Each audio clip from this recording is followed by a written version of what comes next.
Ok, bonjour et bienvenue dans l'Indiam. Donc, dañuy def beneen correction, beneen exercice bu porter sur les moments des forces niveau seconde S.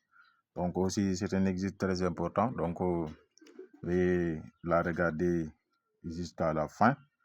Donc, exercice B, on dit quoi? On dit une barre homogène OA de masse M et de longueur L peut tourner autour d'un axe passant par O. La barre est maintenue en équilibre à l'aide d'un câble CB faisant un angle bêta avec l'horizontale. OB égale 3 quarts de L. Données M égale 30 kg, alpha 65 et bêta égale 25 degrés. Donc là, la figure est là. Donc aussi, première question, nous représenter les forces qui s'exercent sur la poutre, c'est-à-dire la barre.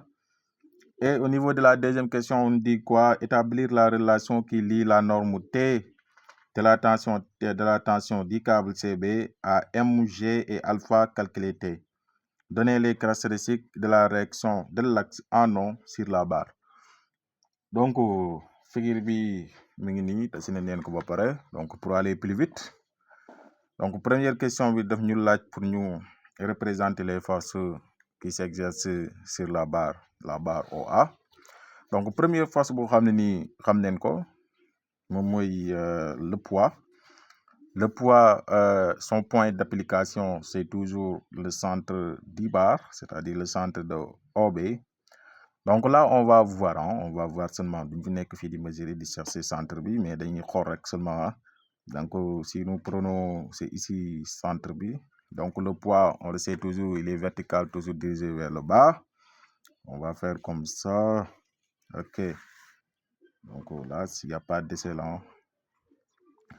Et après aussi, on a tension, parce que ce fil-là baissé dans la tension. Tension, à peu près, on va mettre comme ça. Tension, la tension T. La tension T. Et aussi au niveau de O, il y aura une direction, mais cette direction-là, pour l'instant, on ne sait pas direction exacte, mais on va faire une direction arbitraire. Comme ça, la réaction R. Donc, la première question est déjà répondue. Donc, on va passer à la deuxième question. On dit quoi ici? 2. Établir la relation qui lie la norme T de la tension du câble CB à MG et alpha. Donc, ici, on va faire quoi ici? En 2, exprimons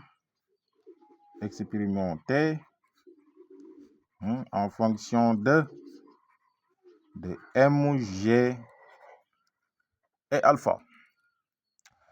Donc, pour cela, on va passer par la somme des moments lorsqu'on est en équilibre. Donc, ici, si on prend système comme la barre OA, et la condition d'équilibre, CE nous dit quoi?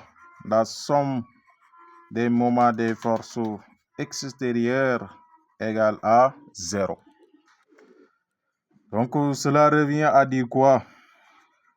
Le moment de F, je prends comme notre axe fixe le point O par rapport à O. Le moment de R, ici il n'y a pas de F, mais c'est T par rapport à O plus le moment de celui qui reste P par rapport à O égale à 0. Et après, je vais choisir le sens de rotation. Donc, mon RAM va choisir ni flèche B dirigée vers le bas, vers le haut. On s'en fout. L'essentiel, on va comprendre. Maintenant, ce soit-ci, sens positif, flèche dirigée vers le haut. Donc là, on va faire quoi ici? On va déterminer le moment de chaque force, moment de T par rapport à O. Ça me donne quoi ici? Ça me donne là. C'est le même sens. Donc, ce sera T fois D. Maintenant, regardez ici. Vous voyez l'angle alpha. là, c'est le plan, c'est l'horizontal. Ça veut dire que ce qu'on a mis en pointillé ici, les pointillés définis avec droite bini sont parallèles. Et axe B, c'est une droite séquente à ces deux droites parallèles. Donc, l'angle bini et angle B, ce sont deux angles ce sont deux angles alternes internes. On l'a pris en cinquième. Deux angles alternes internes ont la même mesure. Donc, cet angle alpha-là on va le repérer ici. Hein. On va le repérer ici. Donc, angle global bini, ce sera comme bêta, angle bêta, angle bini, plus angle alpha. Vous avez compris? Donc, bêta, regardez très bien, bêta con plus alpha, c'est égal à, vous voyez, bêta,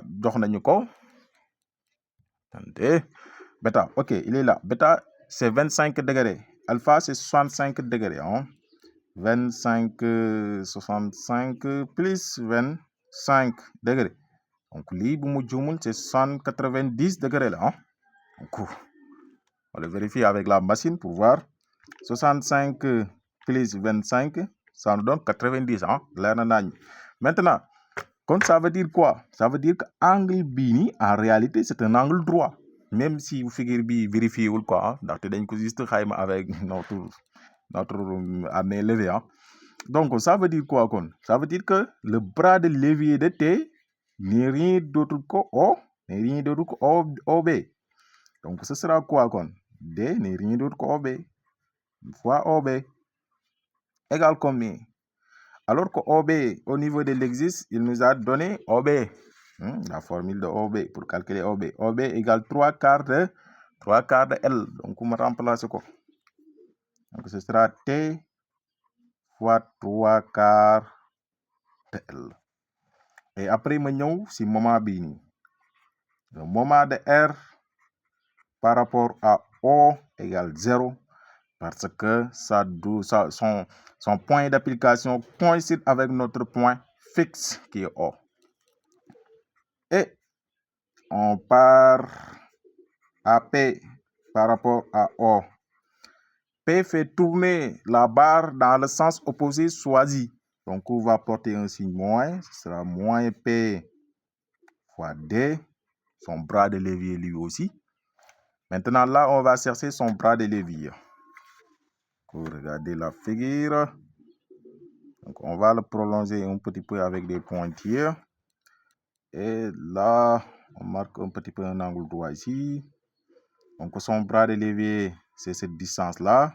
Il n'est rien d'autre que le côté adjacent à l'angle alpha.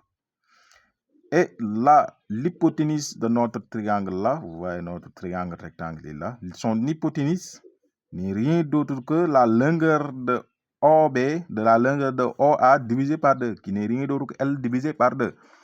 Donc, cette distance-là n'est rien d'autre que cosinus de alpha fois L sur 2. Donc, ce sera moins P fois cos de alpha L sur 2.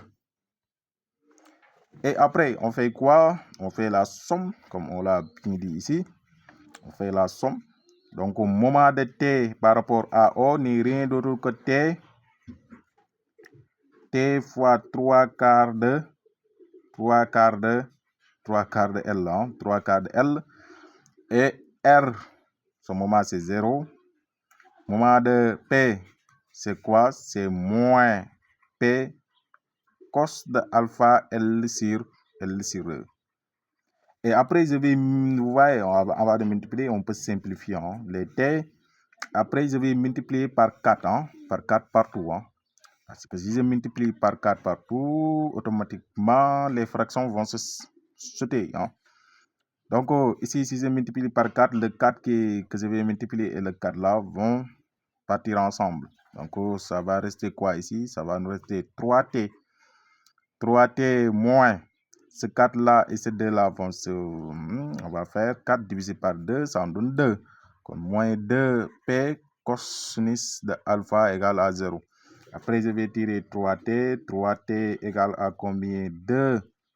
2P cosinus de alpha. Ce qui implique que T égale combien? 2P cos de alpha sur 3.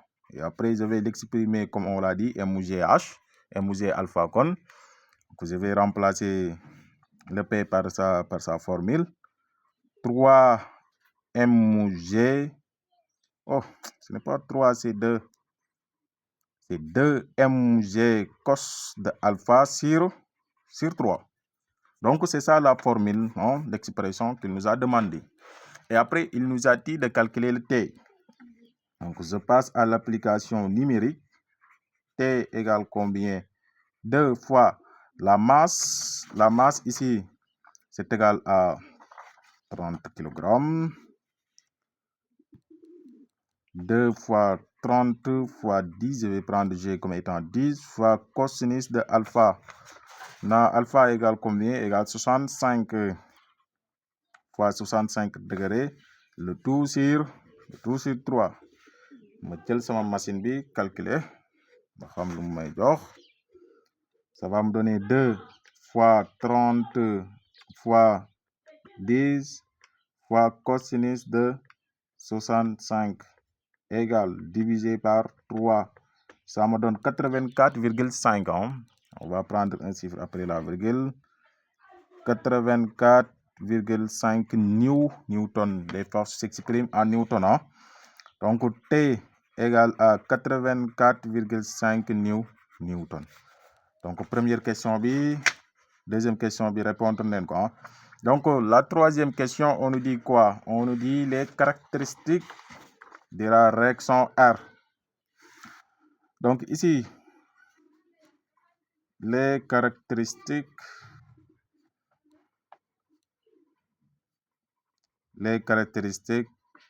de R. Donc, ici, pratiquement, il y a 3 caractéristiques à donner. Point d'application. Le point d'application ici, qui n'est rien d'autre que le point O. Et là aussi, sens, intensité et quoi encore? Et droit d'action. Donc, ce sont ces 4 points-là qu'il faut remplir, pour donner les caractéristiques de la réaction R. Donc là, on va s'arrêter ici. Maintenant,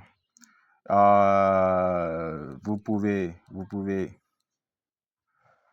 donc là, vous pouvez le faire et donnez-nous le résultat dans les commentaires. Maintenant, pour juste une petite indice pour calculer l'intensité de R.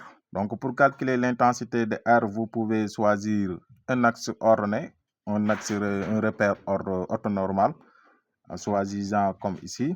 Vous voyez. Là, vous le choisissez comme l'axe des ordonnées, le Y, et là, vous le choisissez comme l'axe des abscisses. Maintenant, et après ici, il faut faire, pour calculer P, il faut faire comme une transposition ou une transplantation de votre repère. Vous voyez, vous voyez. Le P de X, ce sera égal à 0. Et P de Y, ce sera moins P1. Et aussi, comme ça, de la même chose. Donc, le T de Y, c'est comme ça. Le T de Y, c'est là. Et le T de X, ce sera comme ça. Et après, vous allez voir que TR, pour la norme R égale con racine carrée de Rx au carré plus Ry au carré. Donc, on va vous dire à très bientôt pour notre prochaine vidéo.